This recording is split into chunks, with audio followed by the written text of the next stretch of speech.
Hello friends, आज हम लोग क्रिया के विषय में अध्ययन करने जा रहे हैं।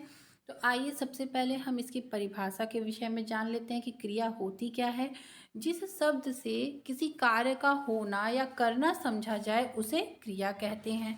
या सामान्य व्यवहारिक परिभाषा या बोलचाल की भाषा में आप समझिए तो मानव द्वारा जो भी कार्य किया जाता है, मतलब जो भी वह कर रहा है उससे उसकी क्रिया कहते हैं। अगर कोई व्यक्ति पढ़ रहा है, खा रहा है, सो रहा है तो यह क्या है? यह उसकी क्रिया है, मतलब वह खाने का, पढ़ने का और सोने का कार्य कर रहा है। ठीक है।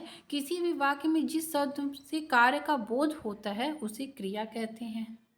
ठीक है। कार्य का बोध जहाँ पर हो उसे क्रिया कहते हैं। और जैसा कि परिभाषा में आपके लिखा भी है कि जिस शब्द से किसी कार्य का होना या करना समझा जाए। ठीक है। जहाँ पर हो कि कोई कार्य हो रहा है या कर दिया गया है, तो जहाँ पर इसका बोध हो उसे क्रिया कहते हैं।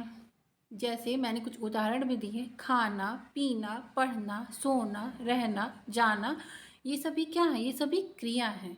हम खाना खाने का कार्य करते हैं। पानी पीना क्या हुआ? पानी को हम पी रहे हैं तो पीना हमारी क्रिया हो गई। हम पढ़ रहे हैं तो पढ़ना क्या हो गया? हमारी क्रिया हो गई। हम सो रहे हैं तो सोना क्या होगा? हमारी क्रिया। उसी प्रकार रहना और जाना भी क्रिया है। धातु, धातु के विषय में हम जान लेते हैं कि आखिर धातु क्या है। क्रिया के मूल रूप को धातु कहते हैं। ठीक है। मतलब कि वह मूल रूप जिससे क्रिया बनती है। ठीक है। अगर जैसे खाना पीना है, इसमें से आप ना हटा दीजिए, खा पी पढ़ सो रह जा, यह क्या है? यह धातु है। ठीक है। यह इसका मूल रूप है। खा पी क्या है? मूल रूप है। और इसी में जब ना जोड़ दिया गया तो वह क्रिया में परिवर्तित हो गया। तो धातु की परिभाषा यहाँ पर यह निकलती है कि जिस शब्दांश में ना लगाने से क्रिया बन जाती है उसे धातु कहते हैं। और एक आप यह भी समझ सकते हैं कि क्रिया के मूल रूप को धातु कहते हैं। जैसे चलना क्रिया में चल धातु है और ना जोड़ दिया गया तो क्या हो गया? चलना, यह क्रिया बन गई। पढ़ना क्रिया में पढ़ धातु है, पढ़ क्या है? धातु है, और जब ना जुड़ा पढ़ना तो वह क्रिया हो गई। तो धातु के दो प्रकार होते हैं। ठीक है। धातु के दो प्रकार होते हैं। पहला है मूल धातु और दूसरा है यौगिक धातु। मूल धातु क्या होगा? नाम से क्लियर है, मतलब मूल। ठीक है। यह स्वतंत्र होती तथा किसी अन्य शब्द पर निर्भर नहीं होती। जैसे जा, खा, पी, रह आदि जो भी ये धातुएं हैं यह स्वतंत्र हैं और किसी अन्य शब्द पर निर्भर नहीं होती हैं यह। और इन्हीं में जब ना जोड़ दिया जाएगा तो यह क्रिया बन जाएंगी। जैसे जाना, खाना, पीना, रहना। ठीक है। ना लगाकर इन्हें क्रिया में परिवर्तित किया जा सकता है। फिर दूसरा है यौगिक धातु। यौगिक धातु मूल धातु में प्रत्यय लगाकर कई धातुओं को संयुक्त करके अथवा संज्ञा और विशेषण में प्रत्यय लगाकर बनाई जाती हैं। ठीक है। परिभाषा से देखिए क्लियर हो रहा है। यौगिक धातु मूल धातु में प्रत्यय लगाकर। ठीक है। जैसे जा, खा, पी है, इसमें आप प्रत्यय लगा देंगे तो यौगिक धातु बन जाएगी। या फिर दूसरा तरीका बताया कि कई धातुओं को संयुक्त कर कर भी यौगिक धातु बनाई जा सकती है अथवा संज्ञा और विशेषण में प्रत्यय लगाकर बनाई जाती है। और यह तीन प्रकार की होती हैं। आइए अब इनके प्रकार के विषय में अध्ययन कर लें। पहला है प्रेरणार्थक क्रिया। फ्रेंड्स, मैं यहाँ पर आपको एक चीज़ और बताना चाहूँगी कि जो यौगिक धातु है कभी भी क्रिया नहीं होती है। ठीक है। यौगिक धातु कभी भी क्रिया नहीं होती है। जैसे देख मूल धातु है, उसे आप दिखा बना देंगे तो वह यौगिक धातु हो जाएगा। खा है, खा का खिला कर सकते हैं। नाच का नचा कर देने पे यौगिक धातु में परिवर्तित हो जाएगा। ठीक है। पढ़ है ना, पढ़ का पढ़ा कर देंगे तो यौगिक धातु में वह परिवर्तित हो जाएगा। लेकिन यौगिक धातु कभी भी क्रिया नहीं होगी। और यह मूल धातु जो ऊपर था, मूल धातु के विषय में मैंने आपको बताया ना कि वह क्रिया बन जाती हैं। मूल धातु ना लगाकर क्रिया में परिवर्तित की जा सकती है, लेकिन यौगिक धातु कभी भी क्रिया नहीं होती। ठीक है। अब यौगिक धातु की पहले प्रकार की चर्चा कर लें हम लोग। प्रेरणार्थक क्रिया, मैंने ब्रैकेट में धातु भी यहाँ लिखा है, प्रेरणार्थक धातु भी बोल सकते हैं।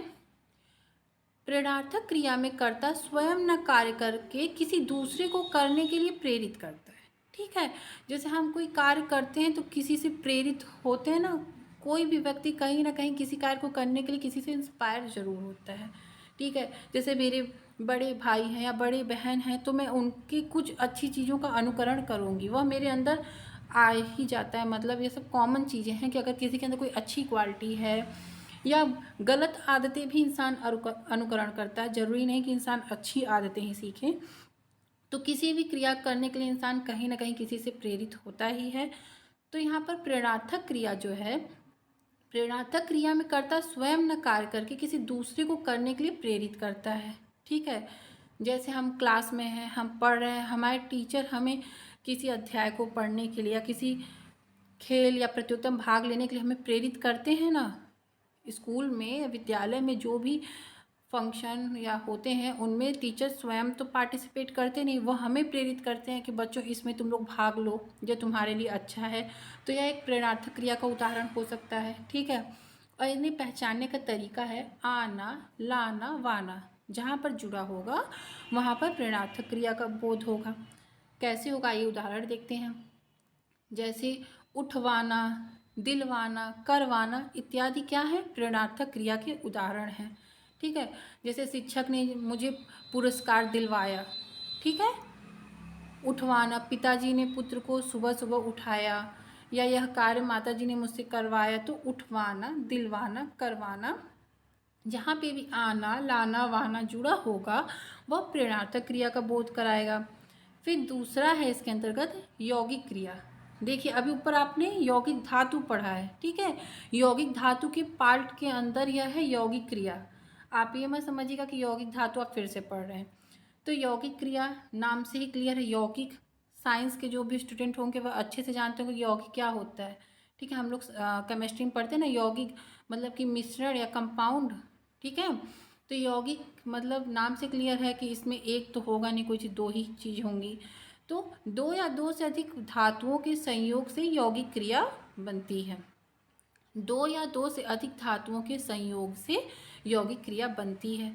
जैसे रोना, धोना, उठना, बैठना, खा लेना, उठ जाना, ये क्या है, यौगिक क्रिया है। यहाँ दो या दो से अधिक धातुएं एक दूसरे में जुड़ रही हैं ना, तो यह यौगिक क्रिया का बोध करा रही हैं। फिर तीसरा है नाम धातु। संज्ञा या विशेषण से बनने वाली धातु को नाम धातु कहते हैं। जैसे बात से क्या बना, बतियाना, गरम से गरमाना, ठंडा से ठंडाना। ठीक है, संज्ञा विशेषण से बनने वाली धातु को नाम धातु कहते हैं। देखिए यहाँ पे क्या बना, नाम धातु बना। फिर है क्रिया के भेद। आज हम लोग को मेनली इन्हीं पे फोकस करना है, क्योंकि यह मेन यही है, एग्जाम में यहीं से क्वेश्चन उठते हैं। क्रिया के दो भेद हैं। पहला है सकर्मक क्रिया, दूसरा है अकर्मक क्रिया। नाम से ही क्लियर हो रहा है, सकर्मक मतलब जहाँ पर कर्म होगा, और अकर्मक जहाँ पर कर्म नहीं होगा। ठीक है, पहले नाम से किसी भी चीज़ को उसके नाम से आप लोग क्लियर करने की कोशिश किया करिए, तो आगे कहानी खुद ही आपको समझ में आ जाएगी कि क्या कहानी है। तो सकर्मक क्रिया की परिभाषा जान लेते हैं। जिस क्रिया के साथ कर्म हो, ठीक है, अभी मैंने बोला ना सकर्मक, जिस क्रिया के साथ कर्म हो या कर्म की संभावना हो तथा जिस क्रिया का फल कर्म पर पड़ता हो उसे सकर्मक क्रिया कहते हैं। सकर्मक क्रिया के अंतर्गत फल किस पर पड़ता है, कर्म पर पड़ता हो। ठीक है, फिर अकर्मक देखते हैं। अकर्मक क्रिया में क्या है, अकर्मक क्रिया के साथ कर्म नहीं होता है, इसीलिए यह अकर्मक क्रिया कहा गया इसका नाम। ठीक है, तथा उसका फल कर्ता पर पड़ता है। सकर्मक में फल किस पर पड़ा, कर्म पर पड़ा, और अकर्मक पर फल किस पर पड़ रहा है, कर्ता पर पड़ रहा है। किस तरीके से पड़ रहा है ये दोनों को उदाहरण देख लेते हैं। सकर्मक क्रिया का उदाहरण क्या है, राम फल खाता है। ठीक है, खाना क्या है, मैंने भी बताया ना, खाना क्रिया है, और किसको खा रहा है, राम फल को खा रहा है, तो यह कर्म है। ठीक है, खाने के लिए वह किस साधन या उपकरण का प्रयोग कर रहा है, फल का उपयोग कर रहा है, तो फल क्या है, फल यहाँ पर कर्म है। ठीक है, तो यहाँ पर क्या हो रहा है, जिस क्रिया के साथ कर्म हो या कर्म की संभावना हो, तो यहाँ पे तो अभी संभावना है नहीं, यहाँ कर्म है। और दूसरा उदाहरण देखिए, यहाँ पर कर्म की संभावना है। जैसे मोहन पढ़ता है, पढ़ना क्या है, क्रिया है, लेकिन क्या पढ़ रहा है, हम लोग अच्छे जान रहे हैं, पुस्तक पढ़ रहा होगा, न्यूज़पेपर पढ़ रहा होगा, कोई मैगजीन पढ़ रहा होगा। पढ़ने वाली ही चीज़ पढ़ेगा ना बच्चा, तो यहाँ पर कर्म की संभावना है, तो पुस्तक यहाँ पर संभावना में आ गया। ठीक है, अब अकर्मक क्रिया का उदाहरण देखते हैं हम। राधा रोती है, रोना क्या है? क्रिया है।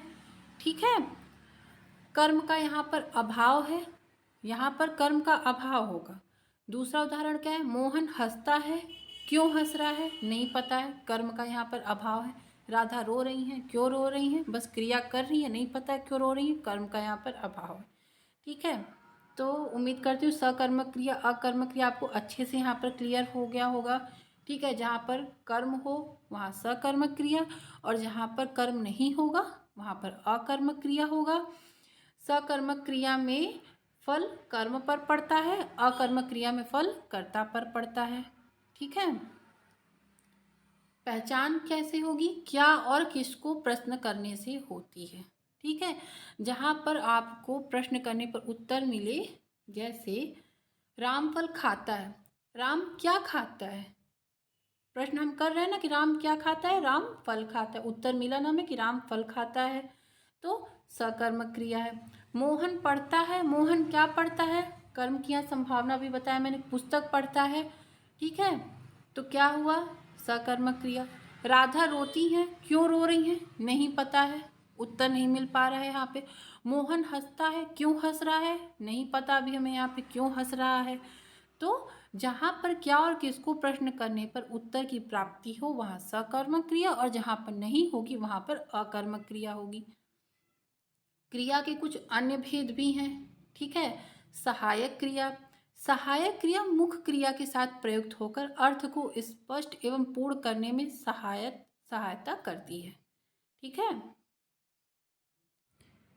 जैसा कि यहाँ परिभाषा से क्लियर हो रहा है कि जो सहायक क्रिया मुख्य क्रिया के साथ प्रयुक्त होकर अर्थ को स्पष्ट एवं पूर्ण करने में सहायता करती है। ठीक है, लेकिन यहाँ पे एक क्वेश्चन यह भी उठता है कि सहायक क्रिया को मतलब मुख्य जो क्रिया है उसे सहायक क्रिया की आवश्यकता क्यों पड़ती है। ठीक है, कभी कभी किसी भी वाक्य में जो मुख्य क्रिया है वह कार्य को पूरा अर्थ प्रदान नहीं कर पाती है। ठीक है, मतलब वाक्य को संपूर्णता प्रदान नहीं हो पाती है, तो वहाँ पर सहायक क्रिया की आवश्यकता होती है। ठीक है, जैसे मैं कोई कार्य कर रही हूँ, उस कार्य को मैं अकेले करने में सक्षम नहीं हूँ, मुझे किसी की सहायता चाहिए।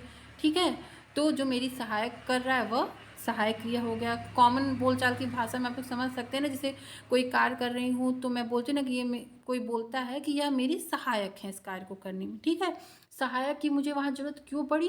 क्योंकि मैं उस पूरे कार्य को अकेले अर्थ नहीं प्रदान कर पा रही हूँ या संपूर्णता नहीं दे पा रही हूँ, तो मुझे वहाँ पर एक सहायक की जरूरत पड़ी। तो सहायक क्रिया से आप समझ सकते हैं कि सहायक क्रिया का मतलब क्या है। और जैसे मैं नहीं हूँ उस कार्य को करने के लिए, तो जो मेरा सहायक है वह उस कार्य को मेरी जगह पे कर सकता है कि नहीं? कर सकता है ना। तो उसी प्रकार जब मुख्य क्रिया नहीं होगी तो सहायक क्रिया मुख्य क्रिया की तरह कार्य कर सकती है। ठीक है, जैसे उदाहरण देखिए, मैं घर जाता हूँ। जाना क्या है?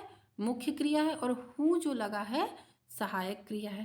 ठीक है, जैसे अगर यह सेंटेंस ऐसा होता मैं घर जाता, तो यह सेंटेंस पूरा नहीं हो पा रहा है, इसका अर्थ स्पष्ट नहीं हो पा रहा है। फिर जब मैंने हूँ जोड़ दिया यहाँ पर, तो देखिए यह सेंटेंस कितना सुंदर लगने लगा। मैं घर जाता हूँ, इसको एक अच्छा अर्थ प्रदान हो गया, पूर्णता मिल गई इसको। ठीक है, वे हंस रहे थे, तो यहाँ पर हंसना मुख्य क्रिया है और रहे थे सहायक क्रिया है। तो वे हंस ऐसे बोलूँगी तो क्या है? अर्थ नहीं प्रदान हो पा रहा है। और जब रहे थे सहायक क्रिया जोड़ दिया गया तो इसे कितना सुंदर अर्थ मिल गया, वे हंस रहे थे। ठीक है, जैसे अभी मैंने बोला कि मुख्य क्रिया नहीं होगी तो सहायक क्रिया उसकी जगह पर मुख्य क्रिया की तरह कार्य करने लगेगी। तो इसका एक उदाहरण आप ये ले लीजिए कि जैसे धरती गोल है। ठीक है, धरती क्या है? गोल है। तो यहाँ पर मुख्य क्रिया नहीं है, तो जो है जुड़ा है वह उसमें मुख्य क्रिया की तरह कार्य करेगा। जो है वह सहायक क्रिया है लेकिन मुख्य क्रिया की तरह कार्य करने लगेगा। ठीक है, तो यह हो गया उदाहरण, सहायक क्रिया जब मुख्य क्रिया की तरह कार्य करती है। फिर दूसरा है पूर्वकालिक क्रिया। जब कर्ता एक क्रिया को समाप्त कर दूसरी क्रिया करना प्रारंभ करता है तब पहली क्रिया को पूर्वकालिक क्रिया कहा जाता है। ठीक है, नाम से देखिए क्लियर हो रहा है, पूर्वकालिक क्रिया जो पूर्व काल में की गई हो। ठीक है, और कब की जाएगी? जब एक कार्य को समाप्त करेंगे फिर दूसरी क्रिया प्रारंभ होगी, तभी ना दूसरी वाली क्रिया पूर्व काल में जाएगी। मैं अभी एक कार्य कर रही हूँ और फिर उसके बाद मैं जब दूसरा कार्य करने लगूंगी तो मैंने पहले जो कार्य किया है वह पूर्वकालिक क्रिया कहा जाएगा। जैसे राम भोजन करके सो गया, ठीक है, पहला कार्य उसने क्या किया, भोजन किया, फिर वह सोने गया, तो पहला कार्य क्या हुआ, भोजन करना, और वह क्या बन गया, वह पूर्वकालिक क्रिया बन गया। ठीक है, फिर आपका तीसरा आता है नाम बोधक क्रिया। संज्ञा तो विशेषण के साथ क्रिया जुड़ने से नाम बोधक क्रिया बनती है। ठीक है, जैसे रक्त, धन, खौलना। ठीक है, परिभाषा क्या बोल रहा है कि संज्ञा अथवा सर्वनाम के साथ क्रिया जुड़ने से नाम बोधक क्रिया बनती है। तो आप यहाँ पे समझिए रक्त, दुखी क्या है, संज्ञा है, विशेषण है। ठीक है, इनके साथ क्रिया जुड़ी, कौन सी क्रिया जुड़ेगी, खोलना, और दुखी में होना जुड़ रही है क्रिया। फिर क्या बनेगा, रक्त में जब खोलना क्रिया जुड़ी तो बना रक्त खोलना, और दुखी में जब होना क्रिया जुड़ी तो बना क्या, दुखी होना।